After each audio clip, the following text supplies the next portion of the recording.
Olá, hoje vamos direto ao ponto, né? Mergulhar na história de uma figura bíblica bem conhecida, mas por dois nomes, Gideão e um pouco depois, Jerubaal. Isso mesmo. A gente quer entender por que essa mudança de nome, sabe? O que isso revela sobre a jornada dele, o contexto todo. A nossa fonte principal aqui é um artigo do site Teológico. Ele ajuda a gente a montar esse quebra-cabeça. Uhum. Então, a missão é sacar o cenário da época, o ato que deu a ele esse nome, Jerubaal, e como essa história toda assim vai crescendo até ele virar líder militar e juiz em Israel. É uma trajetória e tanto. Parece, né? Vamos lá desvendar isso. Bom, para a gente entender Gideão, é fundamental visualizar o período. É a época dos juízes em Israel, né? Um tempo bem conturbado. Ciclos de altos e baixos, né? Exato. Infidelidade, aí vinha a opressão estrangeira, depois libertação. E no momento específico do Gideão, o povo de Israel já estava há 7 anos sofrendo com os midianitas. 7 anos é muito tempo. Muito. Eles invadiam, saqueavam tudo. Gideão era da tribo de Manassés, morava lá em Ofra. É nesse clima de medo, de humilhação, que a história dele começa. E ele não aparece assim, tipo, cheguei e sou o herói, né? A primeira cena dele é quase clandestina. Sim, total. Ele está escondido malhando trigo no lagar, que é um lugar para pisar uva, né? Nada a ver com trigo. Exatamente. Um lugar baixo, escondido, justamente para fugir dos midianitas, para não roubarem a colheita. E é nesse momento de vulnerabilidade que o anjo do Senhor aparece para ele. E a mensagem é: pá, chocante. Gideão, você vai libertar Israel. É um chamado que parece totalmente o oposto da situação dele ali, né? E o que eu acho, assim, muito interessante é a primeira tarefa que Deus dá para ele. Ah, sim. Não é tipo, pega a espada e vai pra guerra. Não. É algo interno, religioso, quase um teste de lealdade ali na casa dele mesmo. Bem no quintal de casa, literalmente. Literalmente, a ordem é: derruba o altar do deus pagão Baal e corta o poste sagrado de Aserá, eram símbolos de idolatria ali em Ofra. E o detalhe que complica tudo... Pois é, a coisa fica mais tensa porque esse altar era do pai dele, Joás, o próprio pai de Gideão. Nossa, E a ordem era super específica: usar o segundo touro do rebanho do pai, um touro de 7 anos, talvez até uma referência aos 7 anos de opressão, quem sabe, para fazer uma oferta depois no lugar já purificado. imagina o conflito interno dele. Derrubar um altar já era arriscado. Agora, sendo do próprio pai, era desafiar a religião local e a autoridade da família. Com certeza. O medo dele é claro no texto. Ele ficou com receio da reação da família, dos vizinhos. Uhum. Por isso ele agiu de noite, né? Levou 10 homens de confiança, provavelmente servos dele, e fez o serviço escondido. Derrubou o altar, cortou o poste, construiu um altar novo para o Senhor. Exato. Essa ação noturna, mesmo sendo por medo, foi o ponto de partida. Aí, claro, na manhã seguinte, a cidade acorda e vê o estrago nos símbolos religiosos. Tumulto na certa. Imediato. O pessoal de Ofra ficou indignado. Quem fez isso? Aí foram investigar Descobriram rapidinho que foi Gideão. e a reação foi violenta, né? Traz o Gideão aqui, ele tem que morrer. Derrubou o altar de Baal, cortou o poste de Aserá. A tensão devia estar no máximo. No limite. Mas aí acontece o inesperado.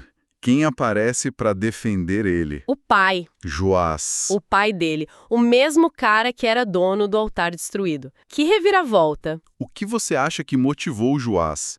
Foi tipo uma conversão na hora só para salvar o filho ou... Olha, é uma ótima pergunta, porque o texto não entra na cabeça do Joás, né? Mas a defesa dele é cheia de uma ironia afiada e uma teologia poderosa. Como assim? Ele chega para a multidão e joga uma lógica assim impossível de rebater. Vocês vão defender Baal. Vão salvar ele? Se ele é Deus, que se defenda sozinho, já que derrubaram o altar dele. Ah, genial. Basicamente, ele expôs a impotência do ídolo. Se Baal não consegue se defender de um homem que quebrou o altar dele, Como é que ele pode ser um Deus que merece defesa, que merece adoração? Faz todo sentido. Essa fala não só salvou a vida de Gideão, mas desafiou a idolatria da cidade inteira ali, na frente de todo mundo. Foi um ato de coragem do pai, talvez misturado com reconhecimento, né? Ou só um jeito esperto de acalmar os ânimos. E foi esse confronto direto, esse desafio ao Deus local, que acabou dando a nova identidade para o Gideão, né? Exato. Os próprios moradores, talvez ainda bravos, mas reconhecendo a ousadia dele, começaram a chamar ele de Jerubaal. É quase como se eles estivessem repetindo o pai. Ah, deixa o Baal resolver isso com ele. Que Baal lute com ele, Jerubaal, já que ele derrubou o altar. O nome Jerubaal, então, é carregado de significado, vem do hebraico, Yehu-Baal, e a interpretação mais aceita ali no contexto é tipo contendor com Baal, ou adversário de Baal. Um nome forte. Muito. Virou um marco, sabe? Um título que resumia essa ação definidora dele. E é interessante notar que essa primeira vitória do Gideão não foi militar. Foi espiritual, ideológica, dentro da própria casa, da própria cidade. Se a gente conecta isso com o resto da história, essa demonstração pública de fidelidade a Deus, mesmo correndo risco de vida, funcionou como uma validação do chamado dele. Foi o passo inicial que deu a ele legitimidade para a liderança que veio depois. Total sentido. A coragem interna veio antes da liderança externa.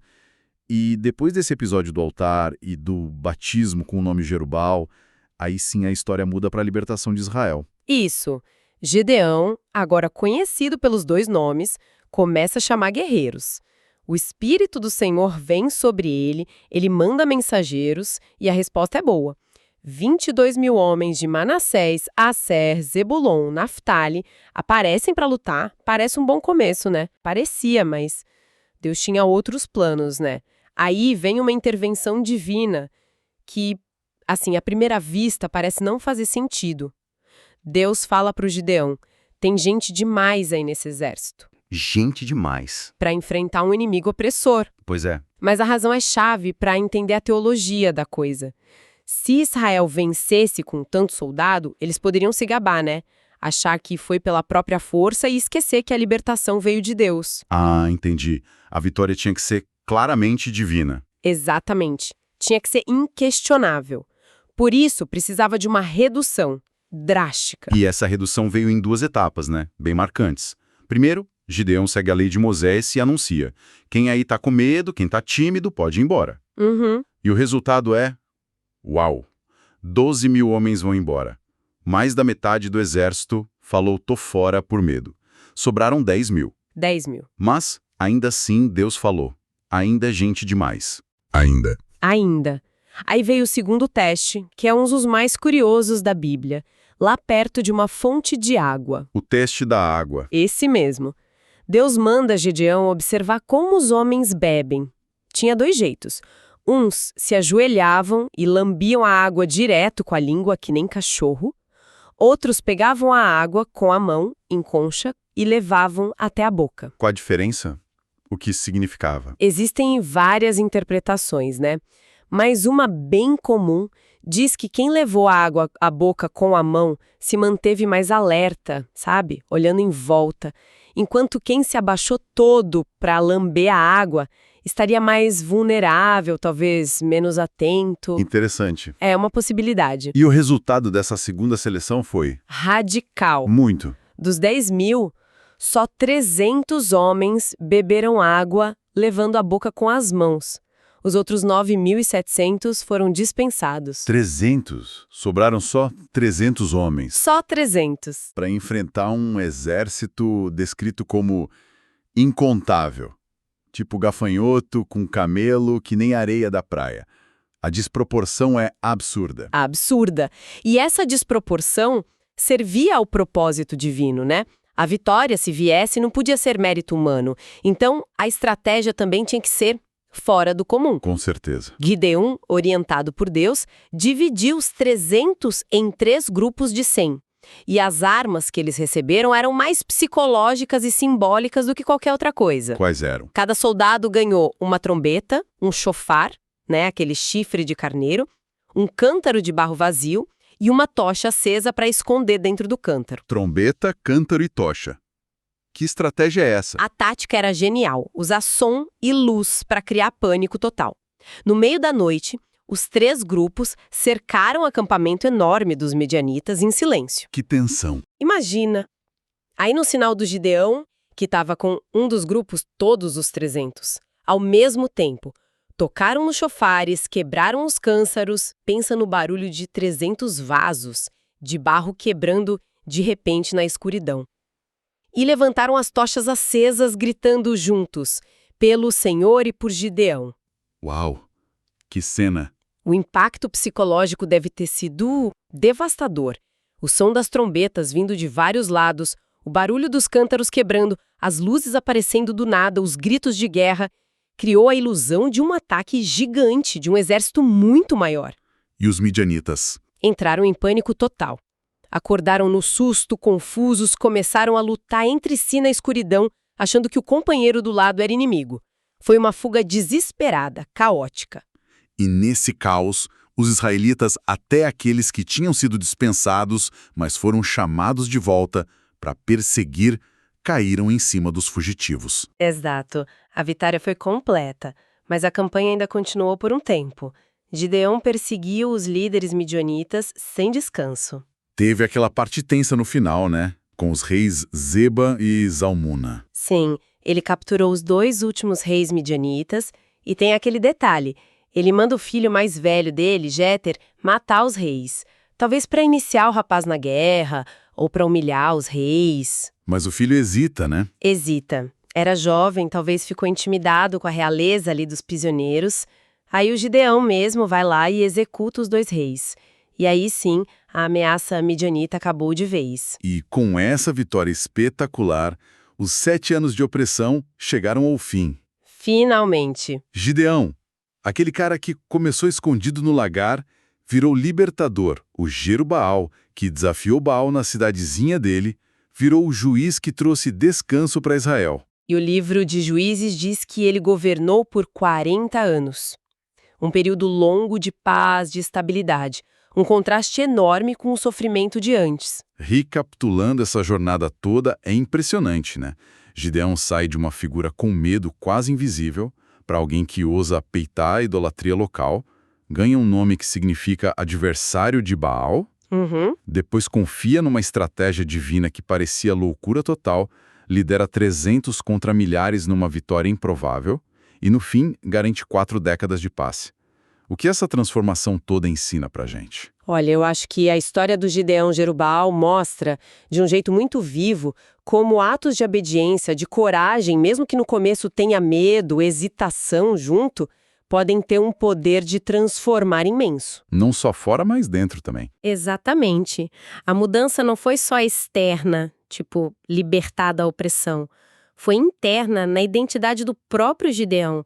O nome Jerubaal não foi só um apelido, virou um memorial daquela ação definidora dele contra a idolatria. E verdade. Isso faz a gente pensar, né, sobre como as nossas escolhas, as nossas ações, principalmente aquelas que exigem coragem moral, coragem espiritual contra o que todo mundo está fazendo, como elas não só mudam os eventos em volta, mas mudam quem a gente se torna, para a gente mesmo e para os outros. Será que a verdadeira liderança começa aí, não no campo de batalha lá fora, mas no confronto dos nossos ídolos internos, ou aqueles mais próximos da gente? É uma perspectiva muito forte essa. Fica essa reflexão, então, né?